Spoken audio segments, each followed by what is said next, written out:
옛날 옛적 한반도 동해안의 아름다운 도시 속초에는 특별한 바위가 하나 있었다. 이 바위는 마치 나무 위에 앉아있는 거대한 수금처럼 생겼고 동네 사람들은 이곳을 수호신 바위라고 불렀다. 여러 세대에 걸쳐 속초 주민들은 수호신 바위에 대한 경애와 신비감에 사로잡혀 있었다. 그 전설은 바다와 바람을 만들었다 믿었던 바위 속신의 이야기로 시작된다. 전해지는 이야기에 따르면 수호신 바위는 바다의 신인 해신이 사람들을 지키기 위해 자리잡은 곳이었다. 해신은 바다 속 깊은 곳에서 올라와 거대한 바위에 그의 형상을 새겼다. 그 결과 이 바위는 북은 바다를 지나는 해풍과 맞닿아 신비한 소리를 내었으며 이를 들은 마을 사람들은 고개를 숙여 신의 존재를 경배했다. 하루는 속초 앞바다에 큰 폭풍이 몰아쳤다. 바다의 물결은 집채만큼 높아지고 해변가의 어선들은 하나같이 뒤집히기 시작했다. 마을 사람들은 모두 두려움에 떨며 무사하기를 기원했다. 바위 근처에 모여든 사람들은 해신에게 간절한 기도를 올렸다. 신비롭게도 이내 하늘에서 태양이 다시 비쳤고 바다는 잠잠해졌다. 그날 이후 사람들은 수호신 바위가 마을을 지켜주었다고 믿게 되었다. 다른 이야기에서는 어느 외로운 어부가 바다에서 길을 잃었을 때 수호신 바위가 빛을 내며 그의 항로를 밝혀주었다는 전설도 전해진다. 어부는 무사히 집으로 돌아올 수 있었고 마을 사람들은 수호신 바위의 위대한 힘을 다시 한번 확인했다. 어부는 평생 동안 바위 옆을 지나칠 때마다 작은 고사를 지내며 감사의 마음을 전달했다. 이러한 수많은 이야기들은 마을 전체에 깊게 새겨져 있었고 사람들은 매해 봄이면 바위 근처에 모여 해신을 기리기 위한 축제를 벌였다. 축제 동안 주민들은 전통춤과 노래를 즐기며 풍요로운 어획을 기원했고 서로의 건강과 평화를 빌었다. 오늘날에도 수호신 바위는 속초의 중심적인 신앙의 상징이자 관광객들의 발길을 이끄는 명소로 남아있다. 고대의 전설과 신앙이 어우러진 이곳에서 사람들은 여전히 자연의 위대함과 신비로움을 느끼며 인생의 소소한 축복들을 누린다. 두 번째 이야기, 옛날 옛적 지금의 충청남도 홍성 지역에는 울창한 숲이 우거진 작은 마을이 있었습니다. 이 마을은 바다와 강으로 둘러싸여 있어 외부로부터의 침입도 막을 수 있었고 양질의 토양 덕분에 농사가 잘 되어 사람들은 풍요로운 삶을 누릴 수 있었습니다. 하지만 이 마을에도 긴 세월 동안 사람들의 수호신으로 여겨지던 존재가 있었으니 바로 성황당이라 불리는 신령한 장소였습니다. 성황당은 마을 어귀에 큰 느티 나무 아래 자리를 잡고 있었습니다. 마을 사람들은 이곳에 매년 제사를 올리며 마을의 안녕과 풍요 그리고 수호를 기원했습니다. 성황당에는 특정한 모습으로 신이 모셔져 있는 것은 아니었지만 사람들은 어린 시절부터 이곳을 신성히 여기고 함부로 훼손하거나 더럽히지 않도록 조심하였습니다. 성황당에 관한 여러 전설이 있지만 그중 가장 유명한 이야기는 어리석은 청년과 성황당의 기적이라는 이야기입니다. 어느 날 마을에는 아주 똑똑하지만 다소 거만하고 교만한 청년이 있었습니다. 그는 성황당의 신령함을 믿지 않았고 오히려 마을 사람들이 매년 드리는 제사를 무시했습니다. 그는 늘 친구들에게 성황당을 향해 웃으며 말하곤 했습니다. 나중에 내가 꼭 그곳을 그냥 지나쳐도 아무 일도 일어나지 않는 걸 보여줄게. 저건 다 그냥 땅과 나무일 뿐이야. 그런데 어느 해 벼농사가 끝나고 북년을 맞이한 마을에서는 성대한 축제가 열렸고 마침내 청년은 술이 한 잔 들어간 채로 자신의 친구들에게 성황당에 가서 증명하겠다고 호언장담을 했습니다. 그의 친구들은 위험하다며 말렸지만 그는 술 기운에 취해 그들의 말을 귀담아 듣지 않았습니다. 청년은 홀로 성황당으로 향했습니다.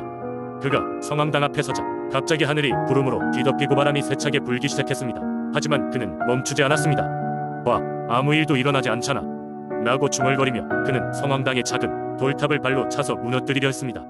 그 순간 청년의 주변이 갑자기 빛으로 가득 차오르며 그의 앞에 웬 할머니가 나타났습니다. 할머니는 그의 동네에서 늘 마주쳤던 아무 존재처럼 보였지만 이내 엄청난 위험을 뽐내는 표정으로 변했습니다. 내가 성황당을 찾을 생각이 있다면 그 앞에 서기 전에 다시 한번 생각해야 했을 것이야.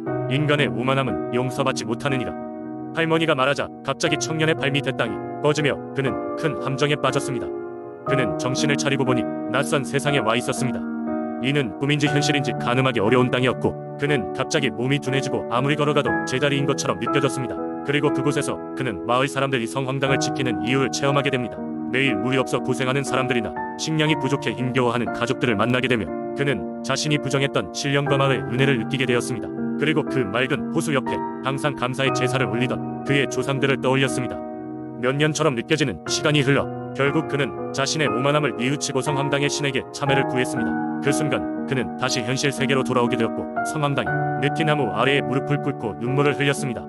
그 뒤로 그는 마을의 신령을 모시는 가장 성실한 사람이 되었고 매년 성황당을 돌보며 사람들에게 그의 이야기를 전해주었습니다.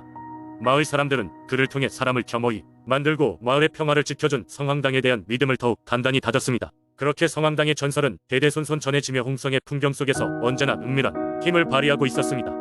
세 번째 이야기, 옛날 옛적 천안의 한 작은 마을에는 매년 가을이 되면 마을 축제가 열리곤 했다.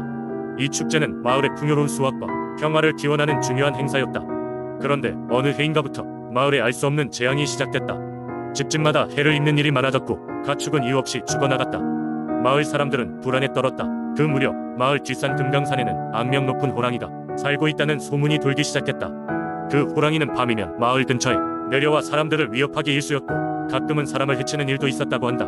마을 사람들은 마음 깊이 두려워하며 호랑이를 쫓을 방법을 찾지 못해 점점 지쳐갔다. 절박한 심정에 마을의 장로들은 천안의 한 유명한 무당을 찾아가 조언을 구하기로 했다. 무당은 마을 사람들의 이야기를 듣더니 사람들에게 일종의 의식을 제안했다. 이 의식은 마을의 옛 신앙에 기초하여 우리를 해치려는 영혼과 기운을 물리치기 위한 의식이었다.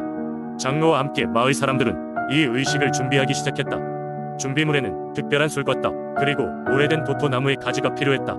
술과 떡은 금강산 호랑이 길을 누그러뜨리기 위한 제물로, 도토나무의 가지는 신을 모시기 위한 성목이었다.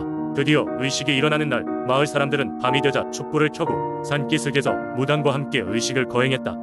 의식은 늦은 밤까지 이어졌고 마을 사람들은 진심을 담아 기도했다. 그때 갑자기 강한 바람이 불기 시작하더니 하늘에는 짙은 구름이 몰려왔다. 그리고 곧장 굉음과 함께 호랑이처럼 생긴 거대한 그림자가 마을 위에 들이웠다.